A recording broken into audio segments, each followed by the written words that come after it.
तो स्टूडेंट्स, क्या हाल चाल है आपके। उम्मीद है कि आप सभी लोग अच्छे होंगे। हिंदी का पेपर था आज 18 फरवरी 2026 की डेट है। उम्मीद है कि आप सभी ने अच्छा किया होगा।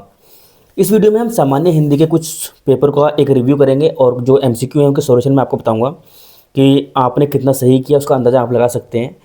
चलिए शुरू करते हैं वीडियो को। अगर आपने चैनल को सब्सक्राइब नहीं करा है, चैनल को सब्सक्राइब कर लीजिएगा, क्योंकि आने वाले टाइम में और वैसे भी इस साल जितने भी हमारे पेपर्स आने वाले हैं, specially Hindi, English, physics, chemistry, इतिहास वगैरह अगर आप पढ़ रहे हैं तो आप हमारे चैनल को सब्सक्राइब कर लीजिए। एक दिन पहले मैं इंपॉर्टेंट क्वेश्चंस की वीडियो और कुछ एक्सप्लेनेशन वीडियो यहाँ पर अपलोड करने वाला हूँ, ठीक है, जो कि मोस्टली आपको पेपर में हेल्प करेंगे पास होने के लिए और इवन अच्छे मार्क्स भी लाने के लिए। चलिए हम कोड देखते हैं पहले इसका। 302 BK ये हमारा पेपर कोड है। आप बताना कि आपका कोड क्या है, और अगर आपको किसी और पेपर का सॉल्यूशन चाहिए तो आप मुझे मेल कर सकते हैं। आपको मेरे डिस्क्रिप्शन में मेल आईडी मिल जाएगी। क्वेश्चन नंबर 1 की तरफ बढ़ते हैं। हिंदी साहित्य का इतिहास लिखने वाले निम्न में से प्रथम विद्वान है। देखिए, आचार्य रामचंद्र शुक्ल ने भी हिंदी साहित्य का इतिहास लिखा है और वो काफ़ी सटीक है, लेकिन जो प्रथम विद्वान है वो गारसा दत्त तासी और शिव सिंह सेंगर है। तो फर्स्ट नहीं थे आचार्य रामचंद्र शुक्ल, फर्स्ट ये दोनों थे। इसलिए यहाँ पर हमारा क्वेश्चन नंबर फर्स्ट का थर्ड ऑप्शन बिल्कुल करेक्ट है। आचार्य रामचंद्र शुक्ल की रचना है, बचपन से पढ़ते हुए आ रहे हैं भाई आप। आचार्य रामचंद्र शुक्ल की रचना जो है वो चिंतामणि है, तो यहाँ पर तो सेकंड ऑप्शन करेक्ट है। पंच परमेश्वर कहानी के लेखक प्रेमचंद है, मुंशी प्रेमचंद है। अंधेर नगरी किस विधा की रचना? अंधेर नगरी आपने पढ़ी भी होगी क्लास 7th 8th में, जो एक नाटक है। गुनाहों का देवता बहुत ही पॉपुलर उपन्यास है जो कि धर्मवीर भारती ने लिखा है। तो यहाँ तक तो आपको कोई प्रॉब्लम होनी नहीं चाहिए थी। क्वेश्चन नंबर 2 में चलते हैं। ये कवि के जो क्वेश्चन है वो आ जाते हैं। कबीरदास भक्ति काल की किस शाखा से संबंधित है? तो इसका आंसर निर्गुण ज्ञानाश्रयी शाखा, ये इनकी जो भक्ति काल की शाखा है वो कबीरदास उससे संबंधित है। नीरजा किसकी रचना है? नीरजा जो है वो महादेव वर्मा की रचना है। नीरजा के ऊपर एक फिल्म भी बनी थी, तो आपने अगर देखी तो मुझे बताना कि आप लोगों ने वो मूवी वॉच की है या नहीं की है। डी, इसके बाद हमारे गा क्वेश्चन में पहुँचते हैं हम। ऋतिकाल को किस विद्वान ने कलाकाल कहा है? तो ये कहा है मिश्र बंधु जी ने।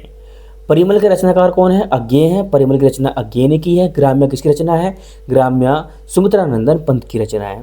तो ये क्वेश्चंस थे हमारे। बाकी ये गद्यांश उम्मीद है कि आप लोगों ने अच्छे से कर दिए होंगे। गद्यांश के बाद हमारा जो अगला क्वेश्चन है वो पद्यांश का आता है, ये भी आपने कर दिया होगा। जीवन परिचय काफ़ी अच्छा आ गया है। APJ अब्दुल कलाम का मैंने इंपॉर्टेंट बताया था और हरिशंकर परसाई का बताया था, तो काफ़ी लोगों ने उसे किया और ये अच्छी बात है कि हमारा जो बताया हुआ था वो आ चुका है पेपर में।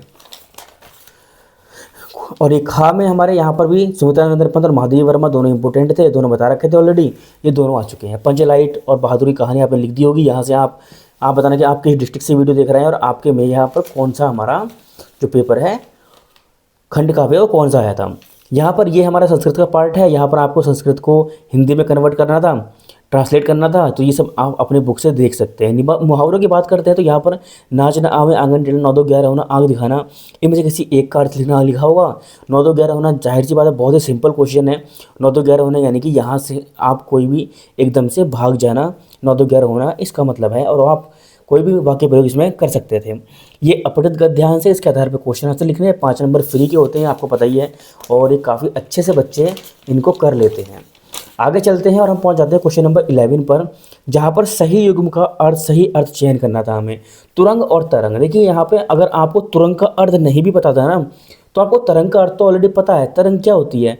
तरंग होती है लहर, और तुरंग हो गया यहाँ पर घोड़ा। तो घोड़ा और लहर का बी वाला ऑप्शन आपको करेक्ट मिल जाएगा। सेकंड है कंगाल और कंकाल। कंगाल और कंकाल दोनों के ही आपको अर्थ पता है। कंगाल क्या होता है? जो कि गरीब इंसान हो, और गरीब का तो यहाँ पर कोई ऑप्शन है नहीं, सिर्फ सा वाला है, निर्धन और मृत शरीर, कंगन और अस्थि पंजर। कंकाल को कहते हैं अस्थि पंजर, तो यहाँ पर सा वाला ऑप्शन हमारा करेक्ट हो गया। खा वाला ऑप्शन में आपने कर दिया होगा, एक किसी भी एक शब्द के 2 अर्थ लिखने थे। यहाँ पर मित्र का आपने लिख दिया होगा, मित्र सूर्य को भी कहते हैं और मित्र दोस्त को भी कहते हैं, तो ये आपने कर दिया होगा। गा क्वेश्चन में पहुंचते हैं। तो ईश्वर में विश्वास करने वाला कौन होता है? ईश्वर में जो विश्वास करता है वो आस्तिक होता है, जो नहीं करता है वो नास्तिक होता है। सेकंड है जो सब कुछ जानता हो, सब कुछ जानने वाला होता है सर्वज्ञ। इसके बाद हम यहाँ पर चलते हैं। तो यहाँ पर आपको 2 वाक्य आपको शुद्ध करके लिखने थे। उम्मीद है कि आपने सही कर दिए होंगे। ये सब आपका शांतरस, उपमा और ये सोरठा, ये तो हर साल आते ही हैं, ये भी अच्छे से कर दिया होगा। और बहुत ही इंपॉर्टेंट एक लेटर आ गया, अपने गांव में फर्जी राशन कार्ड की जांच हेतु जिला पूर्ति अधिकारी को एक शिकायती पत्र लिखी है और उम्मीद है कि आपने ये कर दिया होगा। और सबसे अच्छी बात यह है कि हमारे पास में पढ़ाए हुए बच्चों ने बहुत ही अच्छा निबंध लिखा, क्योंकि यहाँ पर हमारे तीनों निबंध ऐसे थे, ये आतंकवाद की समस्या, बेरोजगारी की समस्या और पर्यावरण संरक्षण का महत्व, जो काफ़ी अच्छे से बच्चों ने कर रखे थे और वो इसे अच्छे से करके भी आए हैं।